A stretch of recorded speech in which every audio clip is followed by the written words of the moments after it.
suis Jacques Bonin, je suis producteur chez Novem, je suis en charge de la division cinéma chez Novem depuis 2008. Et puis, c'est ça. Là, Cabotin, c'est le premier film de Novem, le premier long-métrage. Donc, la petite histoire du film, c'est que moi, je suis arrivé chez Novem en février 2008 et Alain Desrochers et Yann Lauzon m'ont emmené le projet Cabotin. Donc, avec Alain Desrochers, je voulais faire quelque chose. On s'était toujours manqué, des rendez-vous manqués depuis 5-6 ans.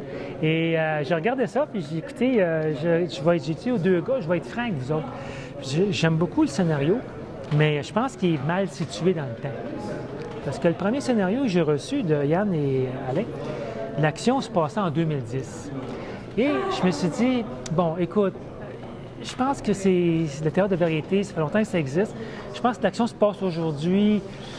On n'aura pas assez de recul, puis je pense que les acteurs, entre autres, vont être très âgés, okay, pour trouver des acteurs pour jouer ça.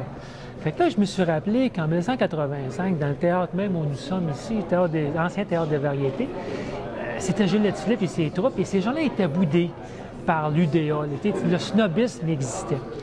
Puis cette période-là aussi que Denis Arcand commençait à engager Dodo pour le déclin de l'Empire américain, puis elle venait du variété et tout ça.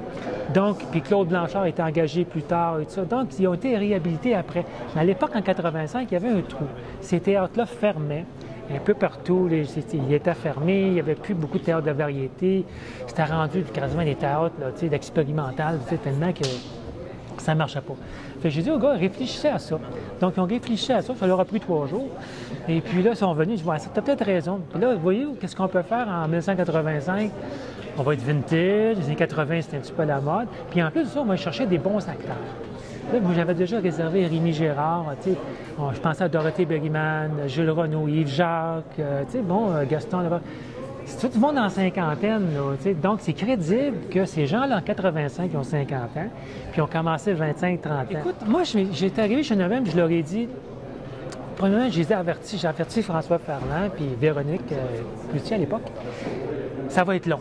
Développer, ça va prendre 2-3 ans, puis monter des projets, puis là, ça va être long, puis attendez-vous pas avant 3 ans qu'il n'y ait rien. Fait que là, Alain et Yann sont arrivés avec ce projet-là, puis là, je suis assis à la table, je dis, c'est intéressant. J'ai dit, comme premier film, j'ai dit, je l'ai lu 2-3 fois. Puis là, j'ai dit, c'est ça. Je me suis fait une tête sur le film, puis j'ai dit, bon, mais regarde, ça serait un bon film commencé. Moi, j'ai toujours fait des films rassembleurs, Nez rouge, Mademoiselle C, Survenant. Moi, j'ai toujours fait des films avec des très bons scénarios, mais qui attiraient du monde au cinéma. Moi, mon but, c'est de divertir les gens. Je trouvais que pour Novem, Cabotin était un très bon projet pour démarrer. C'est un projet, oui, on peut dire populaire, mais en même temps pour un grand public. Et là, on développe toutes sortes de choses. On développe des thrillers politiques, on développe une biographie, une biopic. J'en ai en anglais aussi, en français. Donc, c'est de monter vite, avoir beaucoup de projets, parce que on veut qu'on ait un roulement, quelque chose comme ça. Fait que ça n'a pas été long.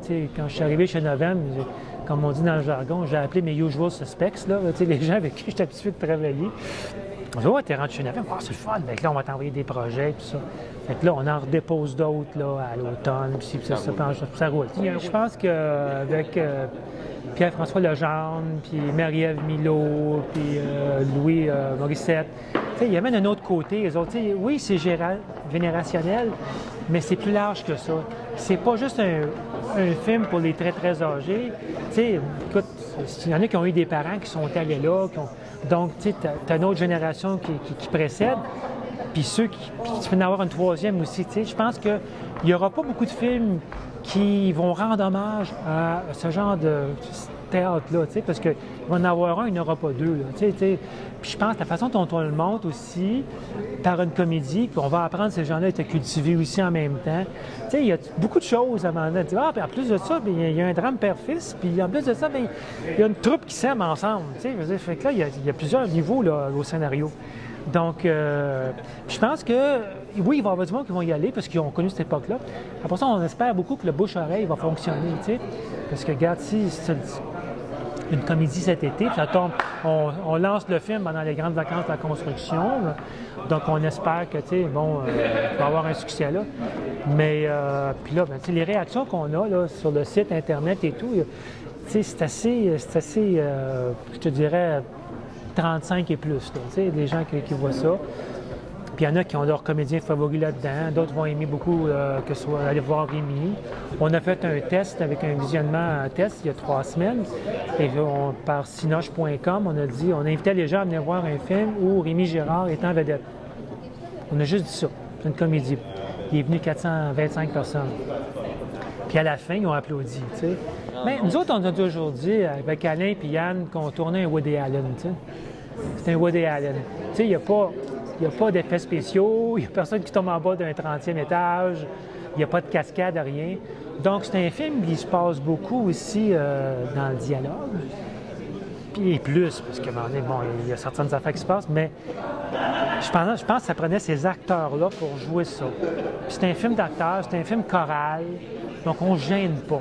On ne gêne pas. Puis je pense que le pari, c'est de mettre ces gens-là à l'écran, ils nous le rendent bien.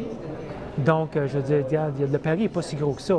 Alain et moi, comme je te disais plus tôt, on a essayé de faire des choses qui n'ont pas une question de timing, il était occupé, j'étais occupé. Bien, je pense qu'on aime le même genre de cinéma. C'est quelqu'un qui sait tourner. Alain, c'est quelqu'un qui arrive avec son équipe. Écoute, il travaille avec un excellent premier assistant réalisateur, un bon directeur photo, une bonne costumière, un monteur extraordinaire, un musicien. Moi, je l'appelle mon Elvis, parce qu'Elvis, il arrivait en gang. Alain, il arrive en gang, puis c'est très bien tourné. Puis on s'est très bien entendu ensemble.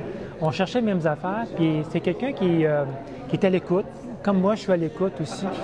Donc, on avait une belle complicité ensemble.